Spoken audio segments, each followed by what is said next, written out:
Good afternoon, Worcester State. I'm NJ, and this is Pius from BSU. Pius, how are you doing this afternoon? Well, I must say it's great to be here. I'm doing quite fine. It's a beautiful day, even with the rain. I'm just happy to be here and support you in your interview. Oh, thank you very much. Of course. Can you tell the people a little bit about yourself and why you joined the BSU? Well, my name is Pius Baldoo, obviously. I am a Ghanaian immigrant from Ghana, the state of Ghana. I came here in 2012, and I came to Worcester State because I wanted to pursue a career in psychiatry, right? And so I found out about the BSU while I was just on campus. One day I was playing ping pong in the game room. I love to play ping pong. And as I was in the game room, the president of the BSU actually came up to me. He's like, "Yo, have you heard about the Black Student Union on campus?" I was like, "No, I haven't." And he's like, "Oh, you should come to one of the events." I was like, "Okay." And I came to one of the events. I quite enjoyed it. And they enjoyed my presence too, so they just recommended me to be on e-board, and that's the story. So I started as a community member at large, and now I'm at the vice president position, so, yeah. I know people might be wondering, what is BSU? Was that all right? Oh, sorry about that. You're good. So the Black Student Union is basically it's a club on campus targeted towards people of color to give a community to those who might not find a community at such a largely white populated campus. And we just want to create like an environment for those to come together and to find others like them, to play games, hold events, talk about culture, talk about anything that might be, important in the Black community, in the Black diaspora at the moment, and just to give a home, almost like a family, to those on campus who might not find or feel like they have a family of people like themselves on campus. Of course. You said BSU is Black Student Union, right? Yes. Can people of different race join BSU? Yeah, absolutely. I feel like that's one of the biggest misconceptions, that if you're not a Black student, you cannot join BSU. That's not how it is. BSU is aimed at Black students, but it is not exclusive to Black students.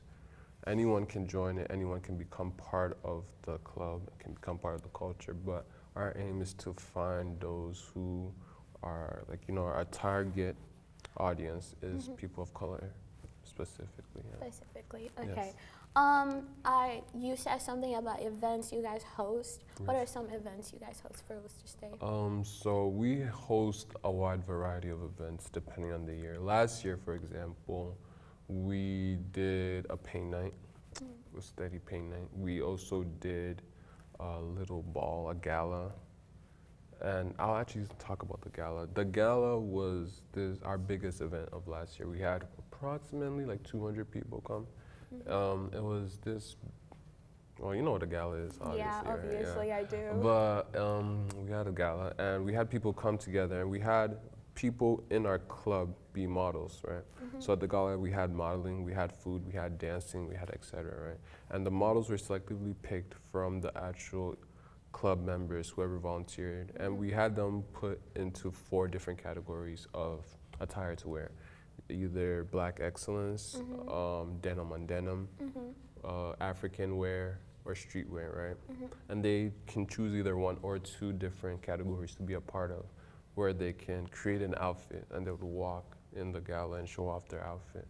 During the gala, we also had dancing people. We had, I forgot the names of the groups we had come and dance, but we had different, Black-centric dances at our gala. We also had a live band. Oh. We had food from Jamaican spot, African spot, just a wide variety. Just come, have fun. So the gala is kind of like a runway, perhaps? It's not necessarily a runway, I suppose. It's more like a dinner. A dinner? And the dinner constituted, the dinner had us also involve a runway modeling sort of event, but the main focus was on the dinner, the food, and the community. So how do you guys make money towards your events and clubs, everything? The main way we make money is how clubs work on campus is that every year or so you get a budget for the year, right? And so the more, let's say, events or people and et cetera that we have, the more money we can get allocated. Now, if we don't have enough money for an event, we can do some fundraising do some, I think a fundraising we did last year was we were giving out flowers, right? People could get flowers in a card and give it to somebody else, and et cetera. And so the fundraising is one way. We can also get donations from outside sources, maybe a restaurant, maybe a bank, et cetera. People that feel like, oh, they like what we're doing, they'll give us donations to do so. And so those are the main factors and ways we get money. But generally speaking, our source of money is from like the school sanctioned budget we have for the year. Of course. You said something that someone came up to you during your freshman year and then introduced BSU to you, and then you started from like a person in the club and then work your way up to a VP, right? Yeah. How did you like tell somebody who's trying to get involved into the club, like where do they start? How do they like go about it, and what's the story? Well, I would say the easiest way to start is just to attend our events. And actually, I was wrong. The easiest way to start is to attend our general meetings. Our general meetings are every Monday. Not to like, plug us or anything, but the general meetings are, yeah, exactly. It's on Mondays from 5 p.m. to whenever we want to end. And that's the easiest way to get involved into the actual BSU, see what we do at the BSU. Now, if you want to get a position in the BSU, we run for our positions, right? So you have to get voted into our positions. We do this properly. And so, generally speaking, depending on what position there is, you have more competitive, I guess, just competition to actually gain the position. And so it's usually best to start at a lower position, like community member at large, who just generally help and support the rest of the e-board to see if you like it. Because the higher up the positions go, the more work, the more stress, the more et cetera.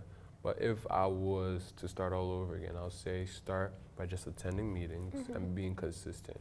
That way you can build rapport with the e-board members who usually vote you on, or also the general audience votes you on, but like you just build rapport. People get to know you and see, okay, you're a good candidate. I can see why we should pick you over this person or that person. And then get into the e-board, work your way up, see what you like, what you don't like, and build that type of thing, yeah. So it seemed like you have like a lot on your plate. How do you juggle with the BSU and then your student work and everything? Well, the main way I've found is that if there's something to do, just get it done as soon as you can. That's the easiest way to do it.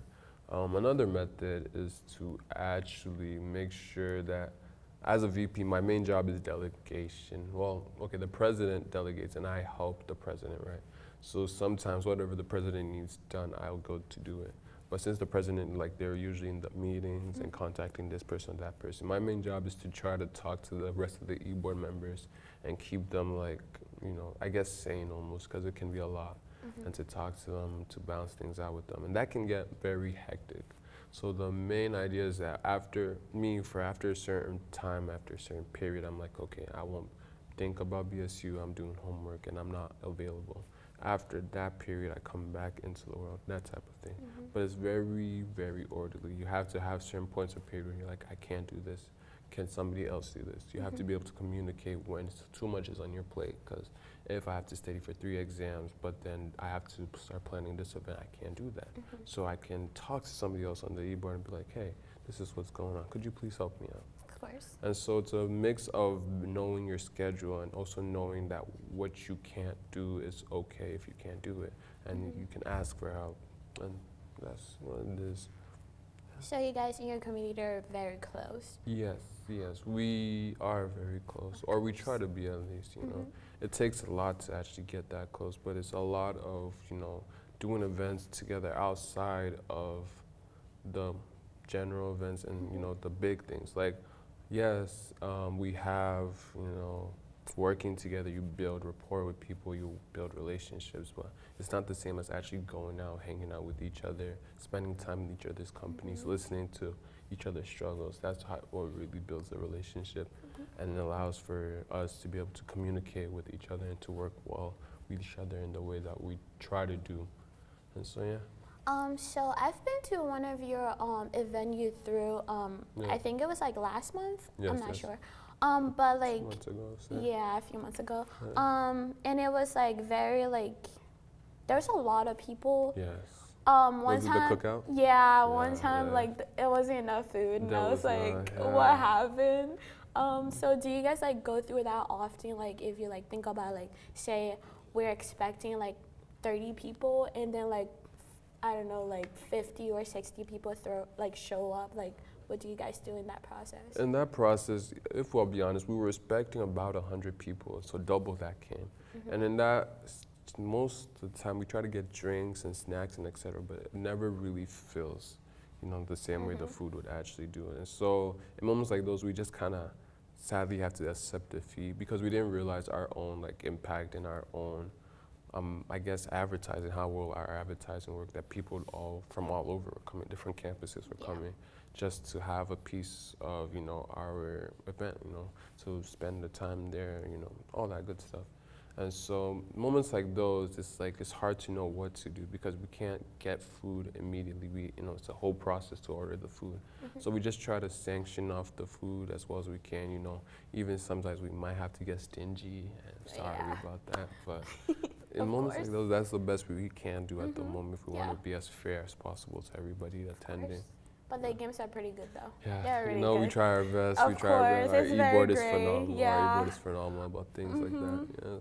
Well, thank you so much for joining me on this interview. Thank you guys for joining us. Of course, thank you for having me. Yeah, Thank you for having me.